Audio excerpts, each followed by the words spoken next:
Salutare toată lumea, DJ GMX aici. Astăzi am venit pe lumea noastră, să zic așa, că nu mai îmi venea acum aminte. Bă, chiar mi-a fost dor să mă joc, chiar mă flegmez, mă, după ce că am fost plecat, mă și flegmezi. Așa, chiar mi-a fost super dor să intru aici, să facem, să mamă, să mă uit din nou, să-mi vină idei, să olou.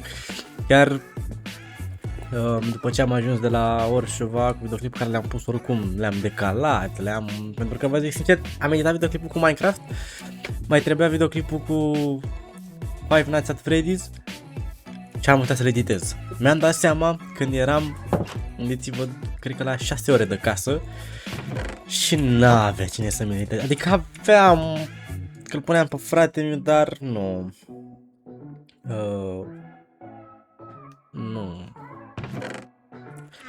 Nu, pentru că trebuia să stea să pună muzica, să... Na. Ce vreau să fac? Vreau să fac topor de iron și terminam. Am și astea. Astăzi vă zic sincer că aș vrea să încep să nivelez aici și să-mi fac un fel de fermă. Că vă mai spune ce s-a mai întâmplat în viața mea și de ce n-am mai postat. Pentru că recunosc că a fost o întârziere din vina mea, dar am o justificare, să zic așa. Îmi permit să fac chestia asta. Încep cu prima chestie. E că fix după ce m-am întors de la Orșova a fost ziua mea. Am sărbat ziua și am zis că ok. Na, adică nu că n-am avut cum, dar am încercat să filmez, vă zic sincer că am încercat să filmez un videoclip de Plants vs Zombie, dar când am vrut să-l randez, nimic, canci. Aha, cred că cel mai bine îl fac în partea asta și în partea asta că fac ăla de animale. Adică asta a fost, de asta am lipsit și după ziua mea, pentru că a trecut o săptămână, chiar aproape 2, am vrut să stau, am avut și un fel de supărare, nu mi-a fost tocmai bine. Nu stau să intru în detalii, dar am avut eu stare, adică nu avem același vibe pe care l-am și acum și pe care o să l-am mereu în videoclipuri, pardon. Și de asta am stat și n-am filmat, pentru că dacă filmam se vedea chiar tu regizat, să zic așa, și mai bine filmez când am vlogger, dar încerc să mă țin, adică acum vă promit că o să mă apuc din nou. La fel cum am reapucat și pe TikTok, am avut o perioadă care n-am postat pentru că a fost haos în laptopul meu, deci haos total și n-am fost așa în stare, să zic. Eu sper că voi sunteți bine cu toții care vă uitați aici și nu vreau să uitați, chiar dacă repet, tot din vina mea s-ar uita că serverul de Discord încă este încă se lucrează la el, adică tot ce mai rămâne să fac la el e să fac chestia care nu prea mă pricep eu, care îmi dă mie bătaie de cap. Dacă am pe cineva în comentarii care se descurcă, m-ar ajuta enorm să mă ajute măcar cu un sfat. E aceea că nu știu cum să pun un bot, adică l-am pus pe Dino, nu știu cine îl știe, cei care fac servere probabil le știți. L-am pus și l-am pus să trimit un mesaj din așa: salut, bine ai venit pe server, aici discutăm și partea personală, adică aici mai aflați și chestii care nu tocmai, aoleu, am luat damage cu lag, care nu tocmai le vedeți pe YouTube sau pe TikTok sau etc. În fine, îmi fac un cont eu de Discord ăsta așa pe vizoriu, nu merge. Mai încerc cu încă un bot, tot nu merge, cu Carlbot, da, ok. După aia am zis, ok, nu merge, hai să fac ceva care să-ți dea un rol automat, știi?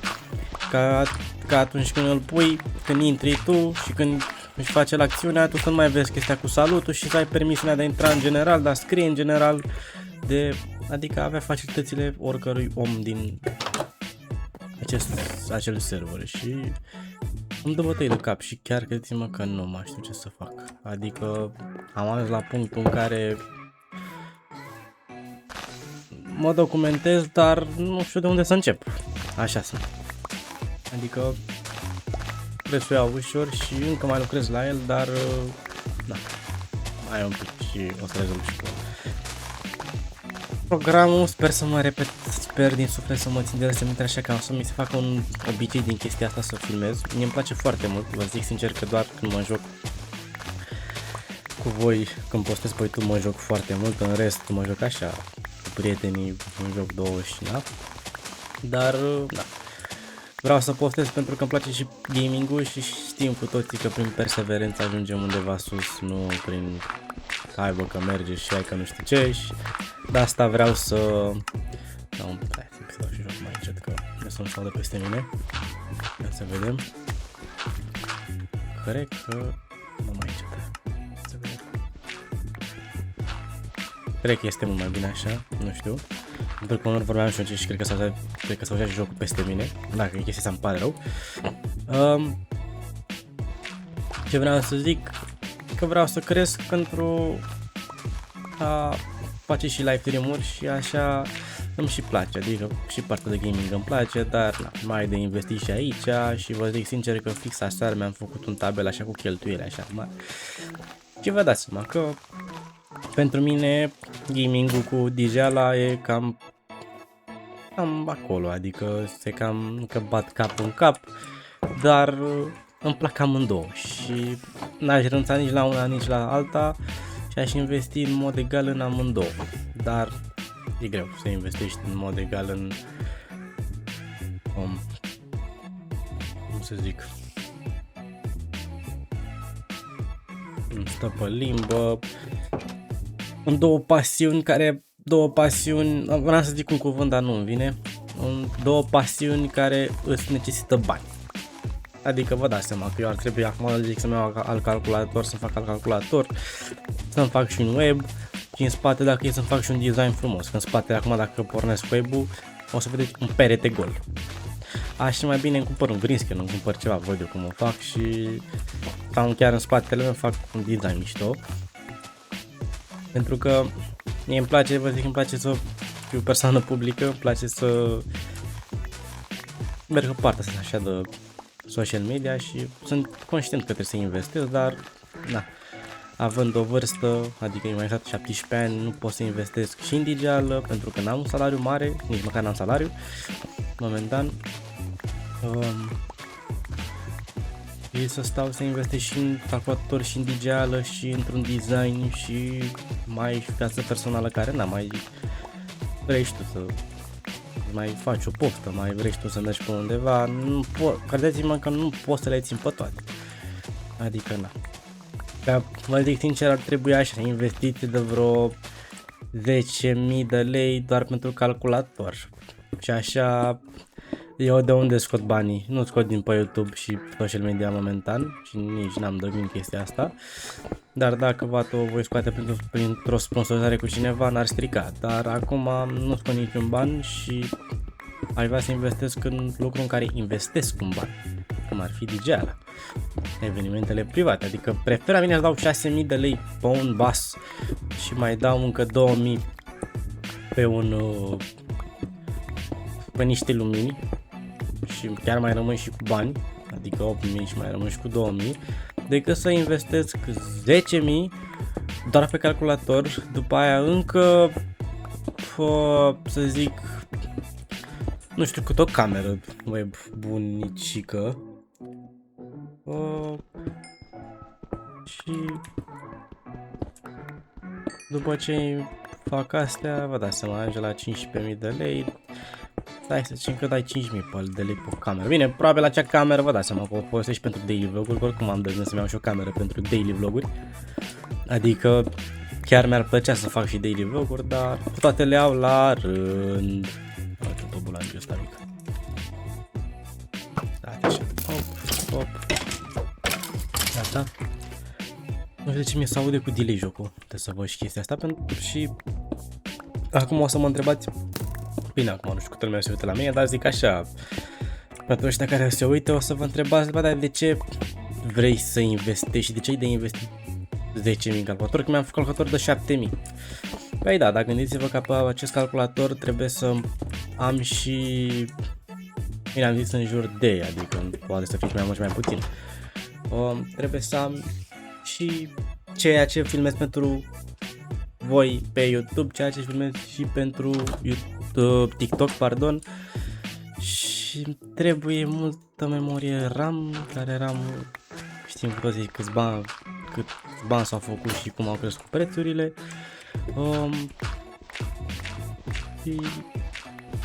Și SSD-urile s-au scumpit, adică nu mai e neapărat să ieftin să-ți faci un calculator. E ok la preț, nu zic nu, adică nu s-a dus în extremul ăla rău de tot, dar nici în limita mea de bani, să zic așa. Trebuie o investiție și vă zic sincer, prima investiție pe care vreau să o fac ori e basul, ori e telefon. Aș face la telefon pentru că vă dau acum vestea. Eu când filmez videoclipe pentru TikTok, gândiți-vă că trebuie să am în jur de 50% și acel 50% mi se încălzește telefonul ca naibii. Oricum, eram conștient că vă dați seama, un iPhone 12 normal, deja e 17, deci deja e vechi cu 5 modele telefonul meu și nu e tocmai ok. Dar o luăm ușor, prima oară strâng bani să-mi iau telefon, după ce mi-am luat telefon îmi iau bas și tot așa, adică le strâng toate la timpul lor până la urmă, că, da, știți cum e, telefonul nu-mi produce bani, dar până la urmă cu el filmez, cu el editez, cu el îmi fac activitatea mea zilnică și nu pot zice, hai bă că merge și acum fără telefon, mai merge și anul ăsta. Nu merge, că dacă ar merge nu ar și-a mai luat nimeni telefoane. E nasol, când mă refer la joc, că trebuie să iau toată asta și cred că în acest videoclip facem și ferma și cred că fac și subsol la casă pentru chesturi, pentru că văd că deja nu prea mai am loc în inventar. Și na, îmi trebuie loc în inventar. Văd că această serie chiar v-a plăcut, adică dați seama, la început 307 de vizualizări pentru mine e ceva wow, ceva care mi se pare chiar frumos pentru început. Dar am avut și videoclipuri, am un videoclip care are 5 vizualizări sau 6, nu mai știu, acela cu... M-am uitat, un minigame pe Minecraft, adică am avut și vizualizări de genul. Dar, logic, sunt conștient că un an, doi, cam asta mi-e soarta, să zic așa. Dar o luăm ușor, adică încerc toate joculețele, încep și o 2-3 serii cum e asta, Minecraft-ul cu Five Nights at Freddy's și cred că o să mă bag și la serie de Plant vs Zombie, pentru că știu că e un joc foarte vechi și foarte frumos, adică toată lumea cred că auzi de jocul ăsta și cred că l-a jucat măcar o dată în viața lui. Măcar așa să vadă cum e și pe telefon și pe... Și na, jucăm și noi pe 1, îl terminăm pe 1, începem pe 2 și tot așa, adică ținem la pas. Dar na, chestia nasoală e că mi-ar trebui zile de filmări. Și eu nu prea am timp să-mi fac zile de filmări, adică aș avea timp, dar nici nu-mi place, adică eu știind că am filmat săptămâna asta ce o fi, da? Și e altceva când, acum de exemplu e 3, după amiaza, 3:42. Îl termin de filmat, mă apuc filme și pentru social media, s-a făcut în jur de, să zicem, nu știu, o trage videoclip să zică 25 de minute, pe acolo, să zicem cum adresa acest, adică mai încălzit de acum, dar după ce am filmat, știu că mă pun editez și rămân aici pe scaun, adică eu vă zic sincer, o să chiar fac un videoclip, dar repet, mi-ar plăcea să am o cameră, să am așa un videoclip, un daily vlog care fac un tur, dar acela va avea să fie videoclipul special pentru 100 de abonați. Ala vreau să fie videoclipul special pentru camerei mele, cu setup, cu tot, care vă explic setup-ul, care la, dar mai durează, știu că mai durează, adică știu că va mai suferi schimbări camera mea, dar acum, fix cum stau eu la calculator, cum mă uit în dreapta, am boxele lângă mine, pentru că n-am boxe de studio și le folosesc ca niște fel de boxe, niște monitoare, cum vreți voi să le ziceți. Și mă ajută momentan chiar, adică chiar mă ajută ele. Le dau drumul așa în sordină, editez videoclipul, las să se radeze, nu îl grăbesc și tot așa, adică chiar chiar îmi place că mi-am modelat așa în cameră și îți dă vibe așa să lucrezi, hai să faci, hai să dregem, dar n-am, mă dat seama. Vă zic sincer, la mine contează foarte mult și vremea de afară. Deci, la mine, dacă e cum e acum cald afară, o moleșeală grav. Dacă e cum e toamna, nu că perfect pentru mine, mamă, am chef de muncă dimineața până seara. Dacă e cum e iarna, tot așa, depinde și ce fac ziua aia, că dacă știu că am de făcut cum a fost a sală, editat, filmat și încă 3 chestii și știu că nu necesită mult timp și așa mă apuc pe la ore de astea, așa 3-4 de treabă serioasă, nu mă apuc de la 10, că știu că dacă fac de la 10 pe la, să zicem, sala, ajung la 12 acasă, filmam, acum era 1 și ceva, se făcea naibii. Oulu! Se făcea cu tot cu filmat și editat, social media mă refer, și TikTok și YouTube, se făcea 5, de la 5 ce făceam? Dormeam. Așa mai bine știu că, da, termin partea cu social media undeva pe la, tot pe la 5 jumate, după aia mă apuc de DJ-ală și adică DJ la mine ce înseamnă, ca să știți și voi, cum mai zic că DJ-ală e că efectiv mă apuc și pun muzică pentru mine o oră, 2 și așa mai perfecționez,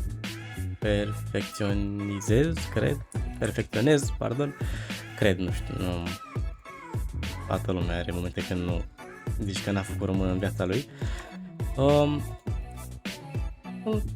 Mă perfecționez pe partea de DJ, adică știu că, bă, pana mea e ceva, ai să-mi ba picior.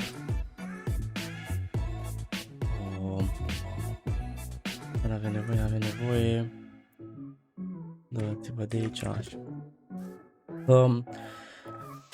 Și așa mai aflu o chestie, și după aia, după ce fac asta, de multe ori mi-am făcut niște obiective, pentru că obiectivele mele în viață e să devin un DJ bun, să fac propria mea firmă, adică propriile mele evenimente, tot un brand așa al meu, și să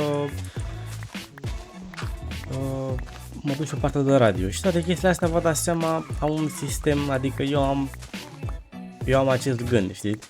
Dar acest gând are și el un sistem de operare, să zic așa, un sistem care trebuie să îl parcurg, adică pașii pe care i-am. Da, să fiu la radio, ce trebuie să am?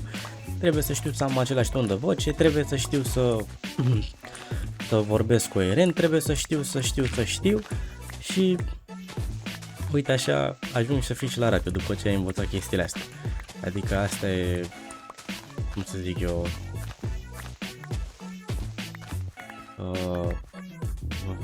nu sta pe limbă. Cam asta e sistemul de operare, așa zic eu, care te săli, adică pașii pe care îi urmezi. Și vă dați seama, mă apuc de acum la 17 ani, în timp până ajunge la radio știu că voi fi perfect pentru așa ceva, sau neapărat perfect, dar știu lucrurile de bază. Și de asta mă apuc, mai învăț și 2-3 chestii de pe acolo și așa trece ziua mea. Cam asta e parcursul zilei mele în fiecare zi. Să vedem, cred că durează ceva să luăm acest pământ. Deci cred că facem azi, nu știu, clipul de azi facem doar asta, cum se numește, doar ferma. Dacă o facem și pe asta întreagă. Vreau să fac ceva, nu știu, dar trebuie prima oară pe aia să vin cu pickaxe-ul, să iau toată asta să pun pământ. Sau nu facem altceva. Am uitat acum altă idee. Durează un pic până sparg tot.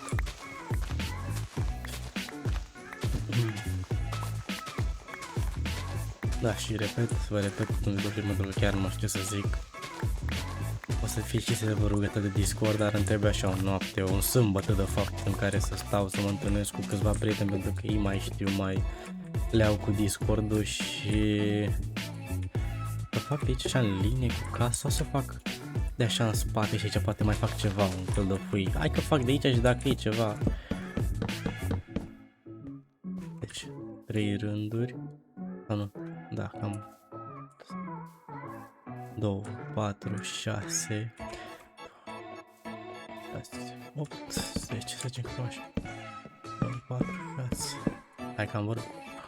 4, 6, 8, 10, 12, 14. Facem așa în fel de drept. Opa.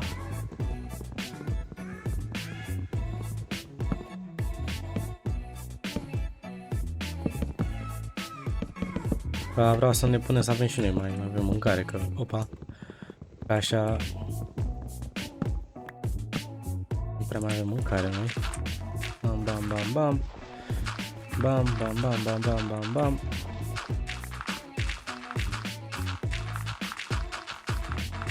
Se face și noapte.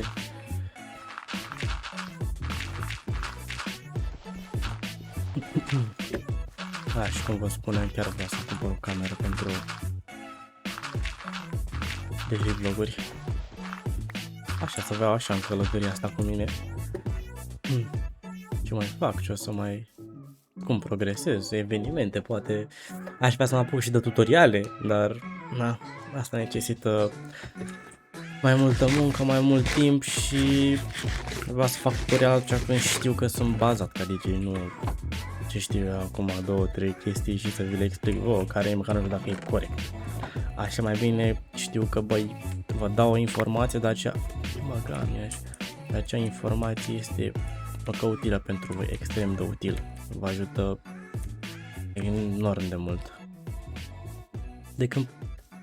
Decât o informație pe care eu o știu, dar o explic în legea mea, mai bine am o informație care eu o știu, o explic așa cum o am și eu în cap și știu că vă zic ceea ce trebuie, nu cum știu acum, adică acum dacă aș începe eu să vă zic, bine, aș putea să vă învăț cum se folosește seratul. Bun, aș putea să vă învăț cum se mixează în Cameleon, dar să intru mai adânc, să zic așa, în chestia asta, nu... Parcă merge asta. Nu o să pot, efectiv, să intru așa de deep în... Unde să pun asta? În chestia asta, pentru că o să vă învăț chestiile pe care, dacă dați un search, le găsiți și voi, adică din KNK mai mixezi, adică de la 11B trebuie să mergi în 11A și pe aia de la 11A mor mergi în 11 în 10 A sau mergi în 12A, tot așa. Dar mă gândesc, trebuie să iau așa o decizie mai deep cu mine, adică să-mi fac pitch-ul de la început și dacă o să mi se pară mie că vă ajută, atunci o să mă apuc de chestia asta, adică aș putea să vă învăț, dar repet, sunt unele chestii care dacă dați un search pe net vă învață și ChatGPT-ul și o să vă învață chestiile pe care le folosesc și o să vi le explic eu. Asta e ceea ce cred eu. Bă, hai să mai pun o apă să se vadă ok. Bine, dacă mă întrebați pe mine, aș merge pe aceeași linie să facem noi așa. Pun apa asta aici. Vin cu dirt-ul ăsta aici. Nu-mi place nici simetrie. Așa. Și cu ăsta aici. N-am apă. Wow. Bam, bam, bam, bam, bac. Ok. Și de aici mă mut apa asta, o mut aici. Și o pun aici. Știu că logic se pune apă mai... Opa! Am blocat și jocul, am uitat și jumătate. De asta, vedeți? De asta trebuie să-mi dau aprire la calculator, că efectiv îmi moare, adică n-am ce să îi cer. Voi să văd, poate am alte semințe de altceva pe aici. Nu știu ce asta de sună. M-am dat astea. Nu le mai am nimic, din păcate. Ale unde pe aici.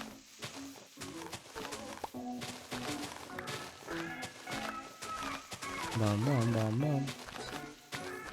Vedem, poate facem și noi repede stream și asta.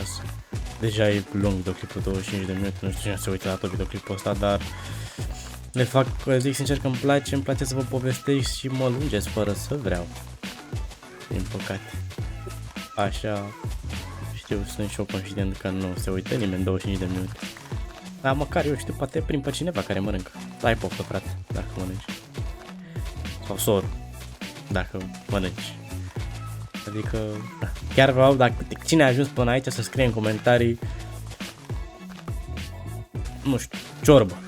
Cine mi-a scris ciorbă în comentarii, îmi dau și eu seama că asta până la minutul ăsta. Nu știu că... L-am văzut pe ăla cu colțul ochiului, nu se poate așa ceva. Al dracu.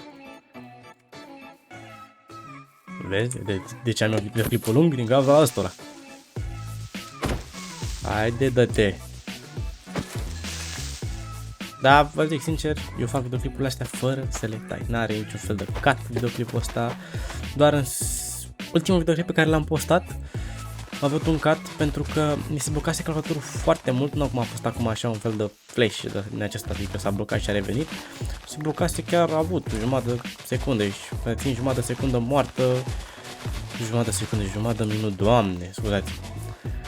Jumătate de minut mort, nu. Nu. Mai bine tai acea jumătate de minut decât să las așa. Uite, vedeți, de asta vă zic că să mai mă perfecționez pentru radio, pentru că am momente care vorbesc coerent, frumos, foarte mult timp, dar momente care am așa un blackout în minte și nu mai știu ce să zic, nu mai știu ce să fac, nu mai știu ce să vorbesc, nu mai știu cum să vorbesc română, deci am așa un blackout în toată mintea. Și de asta zic că mai trebuie să... Așa, eu așa, interviu de pe net și eu le citesc cu voce tare, mă înregistrez și mă aud să văd gafele pe care le zic, după data care vine ce să le perfecționez, dar... Na, chestiile astea, vă zic sincer, după ce le perfecționez și le exersez în continuu, o să fie ca un obicei să-l faci, adică, nu știu, vreau să nu mai zic, să mai pocesc cu unele cuvinte, sau uite cum am încurcat acum. Păi da, o să mi intre în obicei, în reflex, când mă simt că mă bâlbâi, să mă opresc din a vorbi. Nu să continui. Am asta ceva videoclipul ăsta, e cam lung. 30 de minute, jumătate de oră, lung. Haideți să facem recuperare puțin oricum. Da, trebuie să mă duc într-o zonă de asta plină cu... Că de asta stau mult acum. Da, vă dau un alt exemplu, de asta nu vreau, că așa puteam frumos să fac un cut cât timp adun eu astea sau dădeam totul pe speed și lăsam doar muzica și aera, dar nu-mi stă în caracter, să zic așa, și nu-mi place să fac chestia asta. Haide, mă, hai să mai au 20 și gata. Hai, cât o fi eu și fac outro, că deja e lung, foarte lung. 17, 18, hai, dată. 19 și hai încă, iau, 2. Și hai, mai luăm și asta de pe aici, măcar să facem curat. Bam. Am o de aici, papa. Ce cruci ce aici? Care a murit? Haide. Câte mai am? 7. Wow! Dacă facem de aici auto.